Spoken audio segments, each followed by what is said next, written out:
bersyukur bahwa Tuhan kita adalah Tuhan yang baik. Kasih setianya sempurna, berkatnya melimpah dalam kehidupan kita. Shalom semua yang sudah join pada malam hari ini, baik di Facebook, di Instagram, dan juga yang join melalui YouTube. Malam hari ini kita percobaan YouTube, streaming YouTube, saudara. Saudara bisa info kalau suaranya bagus ya.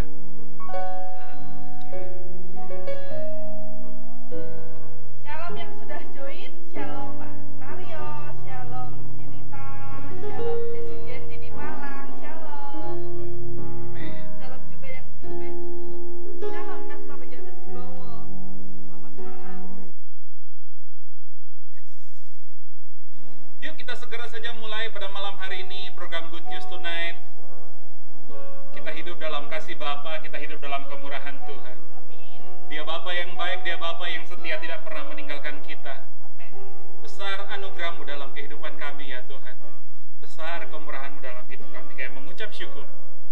Kita mulai dengan grace prayer pada malam hari ini. Mari kita berdoa. Bapa, kami sungguh bersyukur karena kasih karunia-Mu. Kami sudah dipilih sejak semula untuk menerima keselamatan yang kekal di dalam Tuhan Yesus Kristus, di dalam kasih karunia Kristus. Amin. Kami telah menerima pendamaian dengan Bapa Terima kasih oleh Tuhan. darah salib Kristus. Kami telah menerima pendamaian dalam rumah tangga, dengan sesama dan dengan diri sendiri. Kami telah menerima pribadi dan karakter Kristus oleh kuasa Roh Kudus menjadi Amin. anak-anak Bapa di surga. Kami telah menerima semua janji-janji Bapa dan hidup dalam segala kelimpahan. Kami telah menerima perlindungan yang sempurna dan dijaga oleh malaikat. Kami telah menerima damai sejahtera, bebas dari segala ketakutan dan kekhawatiran. Kami telah dipenuhi Roh Kudus, menerima kembali bahasa-bahasa yang baru untuk berkata-kata dengan Bapa dan hidup dalam kemuliaan sampai selama-lamanya. Ya Bapa, terima kasih. Oleh kasih karunia Tuhan Yesus Kristus, kami dapat memanggil-Mu Bapa kami yang di surga. Haleluya, haleluya, amin. Makasih Tuhan Yesus. Kasih setiamu melimpah. Besar anugerah-Mu dalam kehidupan kami.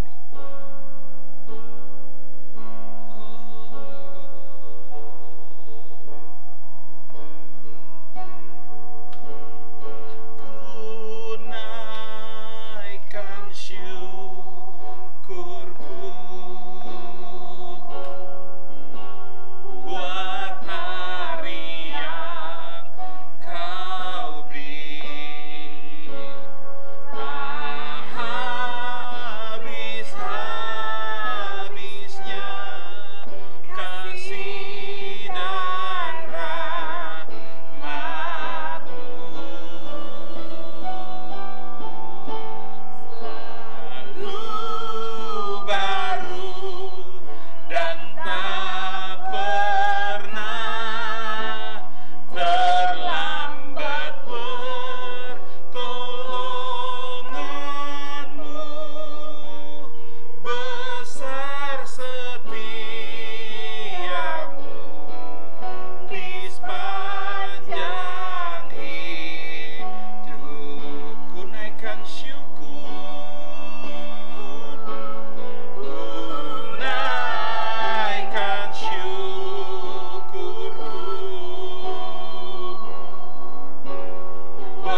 bicara soal yang ada hubungannya dengan kesehatan, itu kita tidak punya solusi, saudara. Apalagi ini adalah jenis virus yang boleh dikatakan baru. COVID-19 berarti kan baru 2019 gitu. Sesuatu yang baru masih masih dalam penelitian terus mungkin sebelum solusinya untuk vaksinnya. Nah, untuk seperti ini kita tidak bisa untuk menyelesaikan masalah ini. Satu-satunya yang bisa ya Dia, Tuhan Sang Pencipta. Dia Tuhan, Sang Pencipta yang menciptakan seluruh alam semesta ini. Dia Tuhan Sang Pencipta yang punya ide, punya rancangan keselamatan buat seluruh umat manusia. Itu sebabnya saya mau berkata kepada Bapak Ibu Saudara bahwa di situasi pandemi ini sebenarnya adalah mungkin bagi kita orang percaya adalah bagian dari rencana Tuhan supaya kita senantiasa bisa terkoneksi, punya hubungan secara pribadi dengan Tuhan.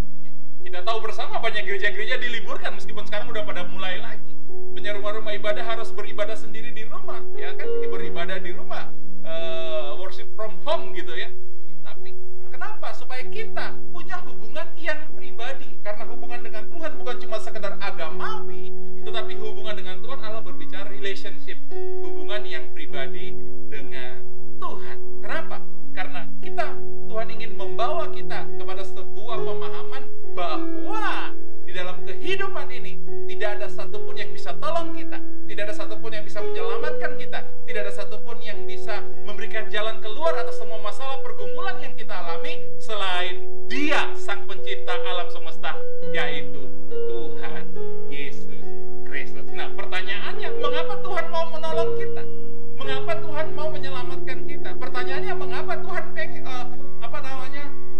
mengapa Tuhan ingin untuk membela kita, mengadakan mujizat dalam kehidupan kita? Nah, di dalam Ulangan pasalnya yang keempat, ayatnya yang ke-37, ya. Ulangan pasalnya yang keempat, ayatnya yang ke-37, firman Tuhan berkata begini, karena Ia, Tuhan, mengasihi nenek moyangmu dan memilih keturunan mereka, maka Ia sendiri telah membawa engkau keluar dari Mesir dengan kekuatannya yang besar. Ia sendiri yang membawa kita keluar, membawa umat Israel pada waktu itu. Ayat ini konteksnya tentang umat Israel. Ia sendiri yang membawa umat Israel keluar dari tanah Mesir dengan kekuatannya yang besar. Ayat yang ke-38, untuk menghalau dari hadapanmu bangsa-bangsa yang lebih besar dan lebih kuat daripadamu, untuk membawa engkau masuk ke dalam negeri mereka dan memberikannya kepadamu menjadi milik pusakamu, seperti yang terjadi sekarang. Nah, ini pemahamannya begini, saudara. Kalau kita melihat Ulangan pasal yang keempat 36 ini ayat di dalam perjanjian lama. Firman Tuhan kepada bangsa Israel. Waktu itu bangsa Israel, mereka sedang ada dalam penjajahan. Mereka sedang ada dalam Mesir. Mereka dalam ada perbudakan. Mereka dalam penderitaan, saudara. Nah, dikatakan begini, karena Ia mengasihi nenek moyangmu. Ini menarik perhatian saya, saudara. Contohnya begini, kok Tuhan tidak berkata karena Ia mengasihi kamu, bangsa Israel, karena Ia mengasihi kamu, Musa, tetapi dikatakan bahwa karena Ia mengasihi nenek moyangmu. Apa yang terjadi dengan antara nenek moyang bangsa Israel? Dalam hal ini adalah Abraham dengan Tuhan. Yang terjadi adalah Tuhan punya perjanjian dengan Abraham. Ya, setelah di mana di gunung Moria, ya, Abraham mempersembahkan korban. Tuhan berjanji, aku akan memberkati engkau dan seluruh keturunanmu. Aku akan mengasihi engkau dan seluruh keturunanmu. Amen. Itu janji Tuhan kepada Abraham. Yes. Nah, inilah yang menjadi dasar mengapa ketika bangsa Israel ada dalam perbudakan Mesir, Tuhan mengasihi mereka, Tuhan menyelamatkan mereka. Kenapa? Karena Tuhan punya perjanjian dengan nenek moyangnya, dengan Abraham, bukan dengan bangsa Israel pada waktu itu. Apa yang mau coba saya sampaikan kepada saudara begini, mungkin untuk saat ini kita tidak punya standar untuk dikasihi, kita tidak punya standar kebenaran untuk kita menerima keajaiban, kita tidak punya standar kebenaran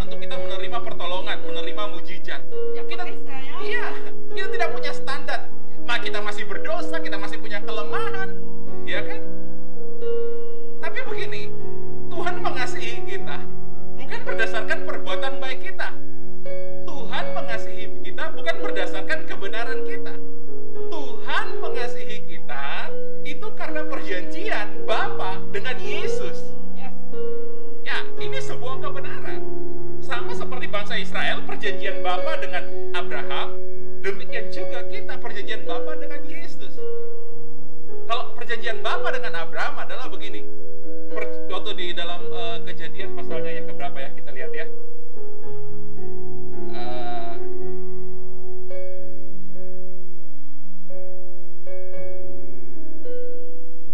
Kejadian pasalnya yang ke 6 kalau nggak salah ya. Sorry.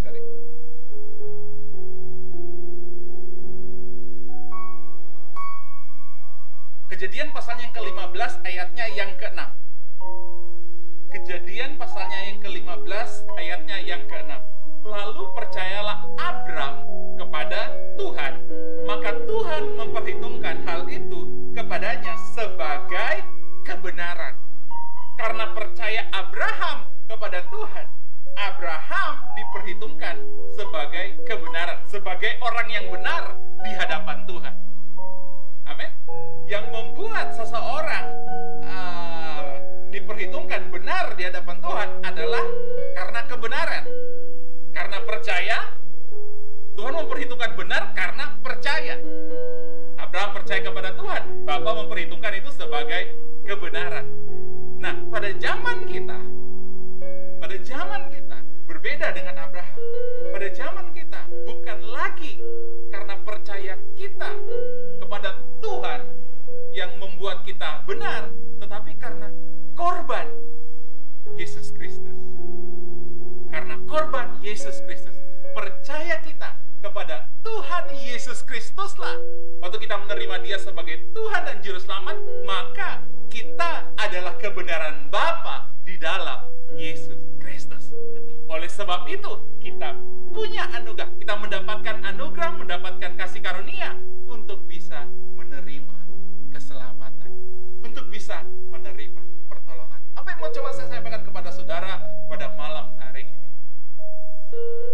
Saat kita merasa tidak layak, saat kita merasa tidak pantas, saat kita merasa tidak berkenan di hadapan Tuhan, ingat, kita adalah orang-orang yang sudah dibenarkan karena kasih karunia.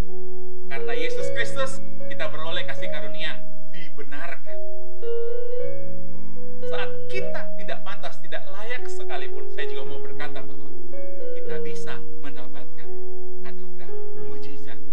Kita bisa mendapatkan keajaiban.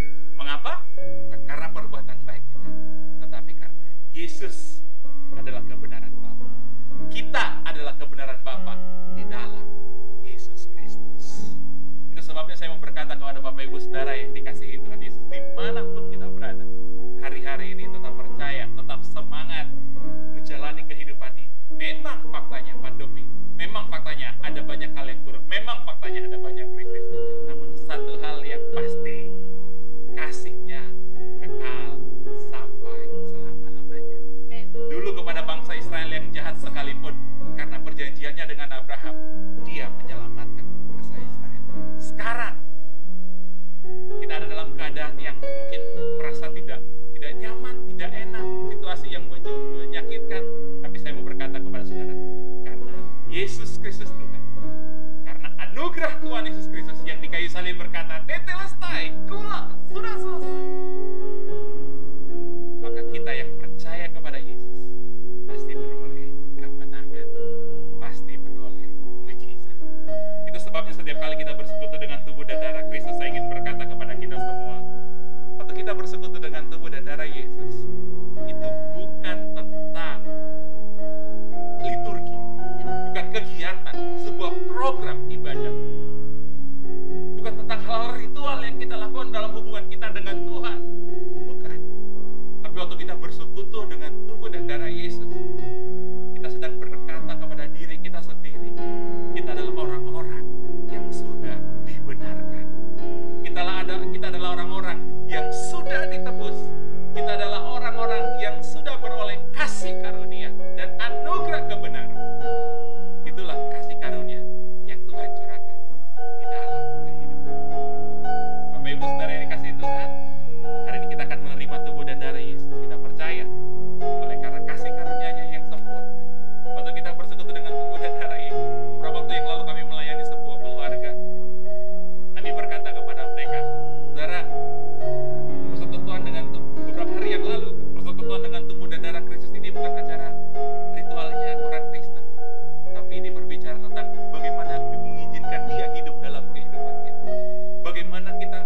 perjanjian yang baru dan kekal. Ada darah yang tercurah di kayu salib. Ada darah yang tercurah di kayu salib, jatuh ke bumi untuk membasuh bumi dari segala dosa dan kejahatan. Sehingga kita yang menerima Yesus sebagai Tuhan dan Juru Selamat, kita menerima persekutuan dengan darahnya. Firman Tuhan berkata dalam darah adalah nyawa. Yang Bapa berikan bukan sekedar berkat, yang Bapa berikan bukan sekedar keajaiban, tetapi yang Bapa berikan adalah nyawa, adalah kehidupan yang terbaik yang ada padanya. Dia berikan buat kita. Sebagai bukti dia sangat mengasihi kita. Setiap kali kita bersekutu dengan darah Kristus, ingatlah kehidupan Kristus hidup di dalam kita. Bapak, kami mengucap syukur oleh darah Tuhan Yesus Kristus yang ditumpahkan di kayu salib, kami telah menerima perjanjian baru dan kekal. Dalam darah Tuhan Yesus Kristus kami telah menerima pengampunan dosa dan penebusan kekal. Kami telah menerima pendamaian dan jaminan keselamatan kekal. Kami menerima perlindungan, memiliki hidup dalam segala kelimpahan. Kami telah menerima kelimpahan kasih karunia, anugerah kebenaran untuk hidup dan berkuasa oleh Tuhan Yesus Kristus. Kami telah menerima kemuliaan dari ciptaan yang baru, menjadi satu dengan Bapa di dalam Tuhan Yesus Kristus. Kami menjadi satu tubuh Kristus yang esa untuk menyambut Tuhan Yesus Kristus datang kembali. Kami telah menjadi mempelai Tuhan Yesus Kristus yang kudus, tidak bercacat celah, untuk pesta perkawinan anak domba, memerintah dalam kerajaan 1000 tahun, hidup kekal sampai selama-lamanya. Ya Bapa, terima kasih oleh kasih karunia Tuhan Yesus Kristus. Kami hidup dalam kasih sampai selama-lamanya. Kami terima darah Yesus di dalam nama Yesus. Terima kasih Tuhan. Terima kasih. Terima kasih Tuhan. Kami mengucap syukur Tuhan. Kami mengucap syukur buat kemurahan-Mu. Mengucap syukur buat kasih-Mu. Mengucap syukur buat rencana-Mu dalam kehidupan kami. Kami percaya kami hidup dalam kasih karunia Bapa yang melimpah-limpah. Terima kasih Tuhan. Terima kasih Tuhan.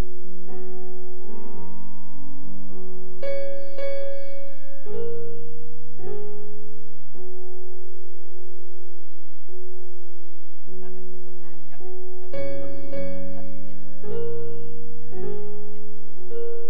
Sepanjang malam hari ini kami diberkati Tuhan luar biasa. Besok pagi kami bangun yang kuat, yang segar, siap untuk melakukan segala aktivitas kami bersama dengan Tuhan. Yang tentunya Tuhan berkat menyertai kami.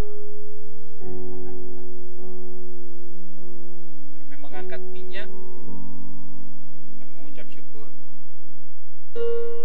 Persekutuan kami dengan minyak zaitun menjadikan kami adalah sebagai tanda kemuliaan, sebagai tanda kesukaan orang-orang yang dibedakan. Karena kami tahu ada meterai minyak zaitun, minyak pengurapan di dalam tubuh kami. Kami mengucap syukur. Terima di dalam nama Yesus. Bapa, kami berdoa di dalam nama Yesus memberkati anak-anak-Mu yang sudah join pada malam hari ini, baik secara live maupun melalui IGTV. Aku berdoa Tuhan memberkati kami semua. Kehidupan Kristus hidup dalam kehidupan kami. Kemurahan Kristus kami alami setiap hari. Dalam keuangan kami diberkati, dalam pekerjaan kami diberkati, dalam kesehatan kami diberkati. Kami melihat yang ajaib, kami melihat yang dahsyat, karena Kristus nyata dalam kehidupan kami. Aku berdoa di dalam nama Yesus, Kau memberkati apapun yang kami kerjakan, memberkati rumah tangga kami, memberkati keluarga kami. Kami mengalami banyak keajaiban karena kasih kami. Lebih daripada itu, bahwa kami semakin mengenal Engkau, pribadi yang sangat mengasihi kami. Bahwa kami semakin mengenal Engkau, pribadi yang sudah menebus dan membenarkan kami. Kami terima anugerah